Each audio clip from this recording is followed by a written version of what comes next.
ఓం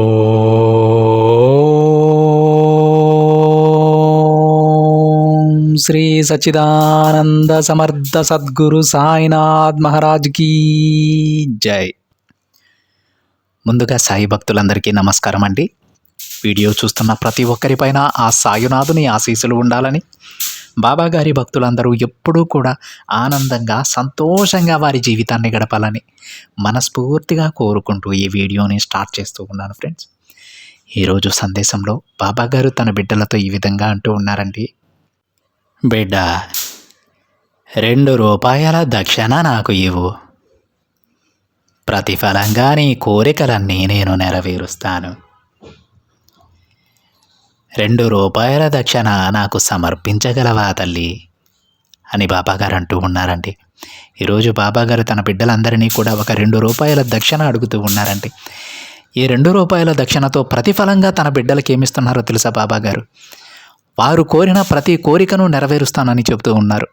వారి పూర్తి బాధ్యతను బాబాగారు స్వీకరిస్తానని చెబుతూ ఉన్నారు. అదేవిధంగా వారు ఎలాంటి కష్టాలలో ఉన్నా, వారు ఏ కోరికలు కోరినా ప్రతి ఒక్కదానికి సమాధానాన్ని చూపిస్తానని బాబాగారు అంటూ ఉన్నారు. దానికి ప్రతిఫలంగా బాబాగారు కోరిందేంటో తెలుసా? 2 రూపాయల దక్షిణ. మరి ఈ 2 రూపాయల దక్షిణ బాబాగారికి ఇచ్చి మనం ఏం కోరుకుంటూ ఉన్నామో, మనం ఏ విధంగా ఉండాలనుకుంటూ ఉన్నామో, మనం ఎవరికి సహాయం చేయాలనుకుంటూ ఉన్నామో అవన్నీ కూడా బాబాగారికి విన్నవించుకొని, మనం ఏ జీవితాన్ని అయితే అడుగుతూ ఉన్నామో బాబాగారిని ఆ జీవితాన్ని ప్రసాదించమని ఈ 2 రూపాయల దక్షిణ బాబాగారికి సమర్పించి మనస్ఫూర్తిగా బాబాగారిని అడగండి. తన బిడ్డలు నోరు తెరిచి అడగాలే కానీ బాబాగారు కాదనేదంటూ ఏదీ ఉండదు, ఇవ్వను అనేదంటూ ఏదీ ఉండదు. ప్రతి ఒక్క కోరిక నెరవేరుస్తారు.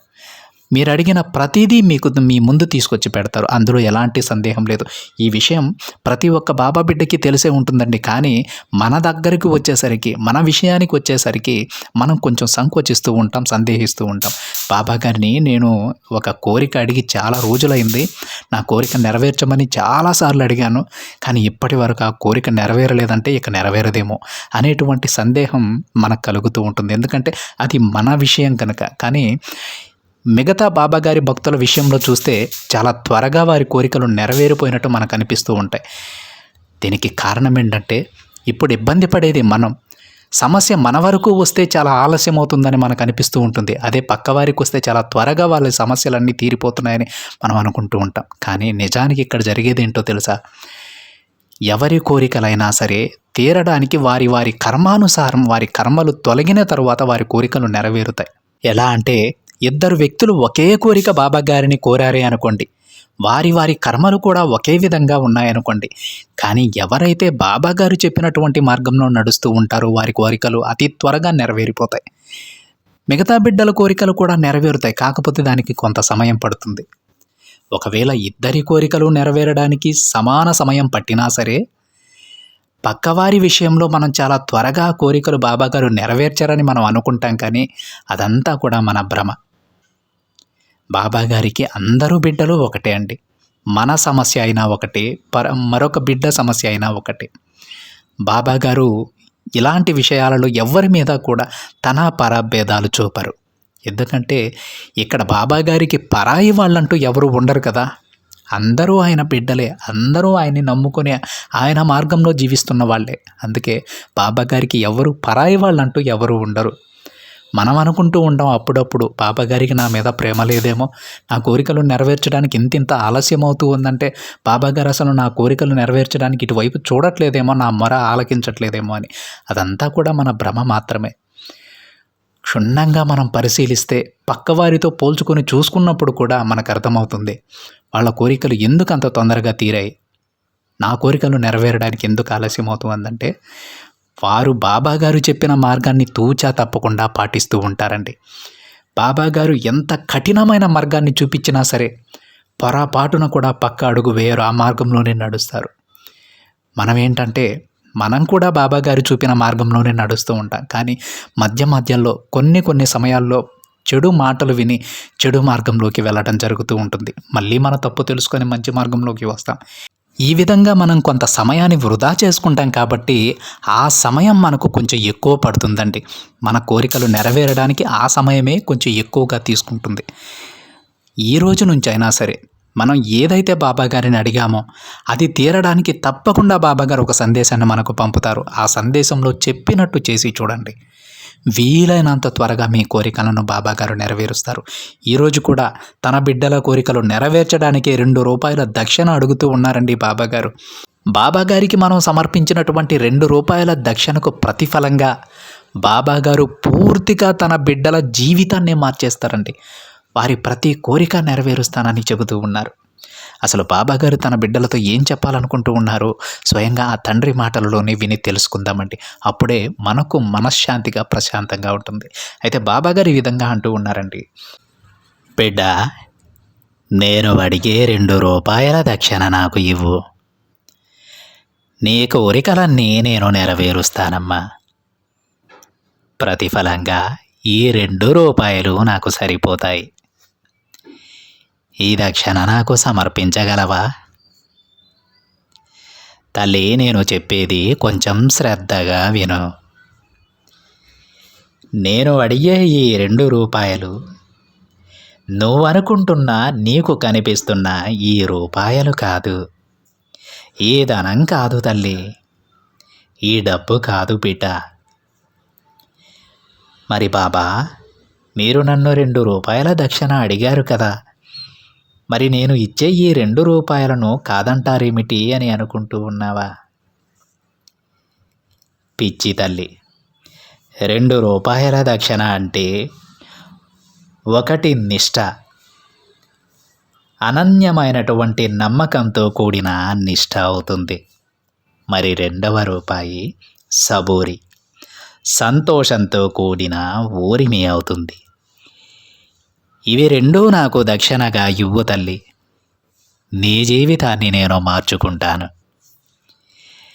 ఇవి రెండింటిని ₹2గా లెక్కగట్టి నాకు దక్షిణగా సమర్పించు. నీ పూర్తి బాధ్యత నేను తీసుకుంటానమ్మా. ఇప్పటి వరకు నీ కోరికలు ఆలస్యం అవ్వడానికి కారణం కూడా ఇదే. ఇవి రెండూ కూడా మధ్య మధ్యలో నువ్వు వదిలేస్తూ ఉన్నావు తల్లి. నేను చెప్పినప్పుడు అలాగే బాబా అంటూ ఉన్నావు. మళ్ళీ మొదటికే వస్తున్నావు. ఇప్పుడు నాకు మాట ఇవ్వు బిడ్డ. ఎంత కష్టం ఎదురైనా సరే, ఎన్ని సమస్యలు వచ్చినా సరే, ఈ నమ్మకాన్ని, ఈ ఓరిమిని వదలనని నాకు మాట ఇవ్వు. ఇవి రెండూ ఉంటే చాలు. నువ్వు అనుకున్న లక్ష్యాన్ని నువ్వు తొందరగా చేరుకుంటావమ్మా. చూడు తల్లి, ఏ విషయాన్నైనా మనమే స్వయంగా చూసి తెలుసుకోవలసి ఉంటుంది. ఇతరులను ప్రశ్నించి వారి అభిప్రాయాలు, అనుభవాలు సేకరించడంలో ప్రయోజనం ఏముంది చెప్పు? అందుకే నువ్వు నీ బాబా మాటలకి శిరస వహించాలి. మిగతా ఎవ్వరు ఏమి చెప్పినా సరే బిడ్డ, వాటిని అక్కడి విడిచిపెట్టు. నీకు సందేహం ఉంటే మళ్ళీ నన్ను అడుగు. నేను నీకు మంచి మార్గాన్ని చూపించుకుంటానమ్మా. చూడు తల్లి, నీకు కొన్ని ముఖ్యమైన విషయాలు చెప్పాలి. శ్రద్ధగా వింటావు కదా? చూడు తల్లి, నా బిడ్డలను నా నుండి దూరంగా వెళ్ళడానికి నేను ఎప్పుడూ అనుమతించనమ్మా. అలాంటి ప్రయత్నాలు మీరు ఎప్పుడూ కూడా చేయవద్దు. ఈ ప్రదేశం జనులను చంపడానికి కాదు, వారిని కాపాడి తరింపజేయడానికి ఉన్నది. అందుకే ఎప్పుడూ కూడా హింసకు పాల్పడవద్దు. నా బిడ్డలు ఎంత శాంతంగా ఉంటారో, ఎంత నమ్మకాన్ని నాపై చూపిస్తారో, వారు అంతలా నాకు దగ్గరవుతారు. ఎవరు నాకు 1 సమర్పిస్తారో వారికి నేను 2 ఇస్తాను తల్లి. 2 ఇచ్చిన వారికి 5 ప్రసాదిస్తాను. 5 ఇచ్చిన వారికి 10 ప్రసాదిస్తాను. అందుకే నాకు సమర్పించే ఏదైనా సరే మనస్ఫూర్తిగా సమర్పించు. నువ్వు నీ మనస్ఫూర్తిగా గుక్కెడు మంచినీళ్ళిచ్చినా సరే తల్లి, నువ్వు కోరిన ప్రతి కోరిక నేను నెరవేర్చగలను. నాకు ఆడంబరాలు అవసరం లేదమ్మా. పంచభక్ష పరమాన్నాలు అవసరం లేదు. కేవలం నీ అభిమానం, ఆప్యాయత, భక్తి మాత్రమే చాలు. అందుకోసం నేను నీకు బానిసలా మారిపోతాను బిడ్డ. నీ బాధ్యతలన్నీ నేను మోస్తాను. అందుకే తల్లి, ఎప్పుడూ కూడా ఈ గురువు మీద నమ్మకాన్ని కోల్పోవద్దు. అలాగే ప్రత్యక్ష గురువు ఉండవలసిన అవసరం కూడా నీకు లేదమ్మా. ఎందుకో తెలుసా? అంతా మనలోనే ఉంది. నీవు ఏ విత్తనమైతే నాటుతావో అదే ఫలాన్ని పొందుతావు. నీవు ఎంత అయితే పరులకు సహాయం చేస్తావో అంతే నీకు లభిస్తుంది. దానితో పాటు ఈ తండ్రి ఆశీస్సులతో అంతకు 100 రెట్లు నేను నీకు ప్రసాదిస్తాను తల్లి. ఎప్పుడూ కూడా భయపడవద్దు. అంతా సవ్యంగా జరుగుతుందమ్మా. నీవు నా వద్ద ఊరికే కూర్చో. చేయవలసినదంతా నేను చేస్తాను తల్లి. చూడు తల్లి, మనము ఎవరి కష్టాన్ని ఉచితంగా పొందకూడదు. ఎవరి శ్రమను కూడా దోచుకోకూడదు. వారి కష్టం, వారి శ్రమ ఊరకపోకూడదు బిడ్డ. తగినంత ప్రతిఫలాన్ని వారికి ఇవ్వు.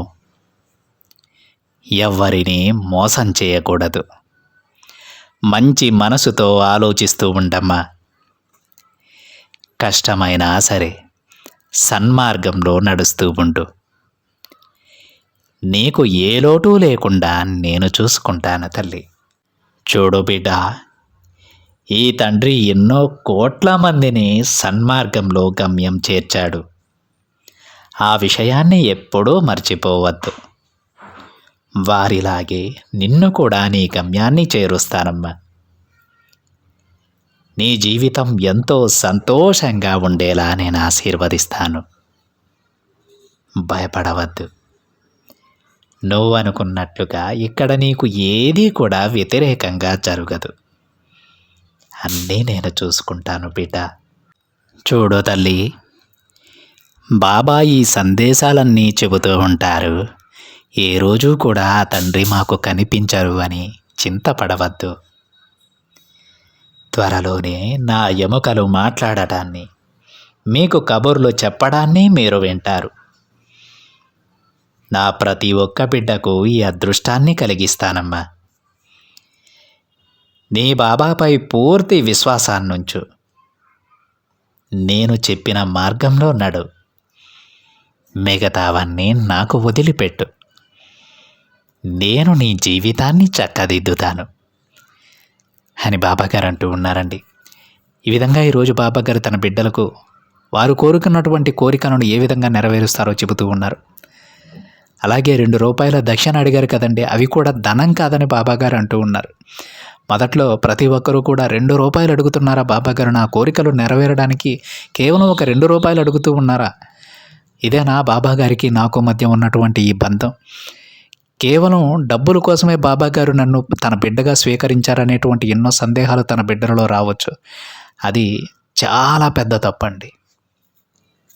ఈ సందేశం విన్న ప్రతి ఒక్కరికి అర్థమై ఉండాలి మనం ఆలోచించడం ఎంత పెద్ద తప్పు. బాబాగారు మన దగ్గర నుంచి అడిగినటువంటి ఆ 2 రూపాయలు నాణ్యాలు కాదండి, మనం చూస్తున్నటువంటి ధనం కాదు. బాబాగారు శ్రద్ధ, సబూరి అనేటువంటి 2 సన్మార్గాలను, 2 ఉత్తమమైనటువంటి మార్గాలను, తన బిడ్డలను వారు కోరుకున్నటువంటి లక్ష్యాలను చేర్చేటువంటి అద్భుతమైనటువంటి మార్గాలను 2 నాణ్యాలుగా లెక్కగట్టి, 2 రూపాయలుగా లెక్కగట్టి వాటిని నాకు దక్షిణగా ప్రసాదించండి తల్లి. మీకు ఏది కావాలంటే అది నేను ప్రసాదిస్తానని బాబాగారు అంటూ ఉన్నారు. అర్థమైందండి? బాబాగారి మాటల్లో ఊరక వినేసి వెళ్ళిపోతే ఏది కూడా మనకు అర్థం కాదండి. బాబాగారు ఈ ఒక మాట మాట్లాడితే చాలా చిన్న మాటగా మనకు అనిపిస్తుంది, దానిలో అంతరార్థం చాలా దాగి ఉంటుంది. అది అర్థం చేసుకున్న ప్రతి బిడ్డ కూడా ధన్యుడే. ఇప్పటి వరకు మనకు చాలాసార్లు బాబాగారు చెప్పారు. ఒక మాట నాకు చెప్పిన తరువాత, నీ కోరిక నా దగ్గర నా పాదాల దగ్గర పెట్టిన తరువాత నువ్వు దాని గురించి ఆలోచించాల్సిన పని లేదమ్మా, అన్నీ నేను చూసుకుంటాను. నువ్వు ఎందుకు ఇంతలా అనవసరమైనటువంటి ఆలోచనలు చేస్తూ నీ ఆరోగ్యాన్ని పాడు చేసుకుంటూ ఉంటావని. నిజమే కదా అండి. బాబాగారి దగ్గర పెట్టిన తర్వాత మన కోరికలు నెరవేరుతాయని మనకు తెలుసు. కాకపోతే మనం ప్రతిరోజు కూడా దానికంటూ ఏ పని చేయాలో ఆ పని చేసుకుంటూ ముందుకు వెళ్తే చాలు. దాంట్లో గెలుస్తామా ఓడిపోతామా ఇవన్నీ కూడా బాబాగారికి అప్పగించేయండి. ఆ తలనొప్పులన్నీ ఆ తండ్రే తీసుకుంటాడు.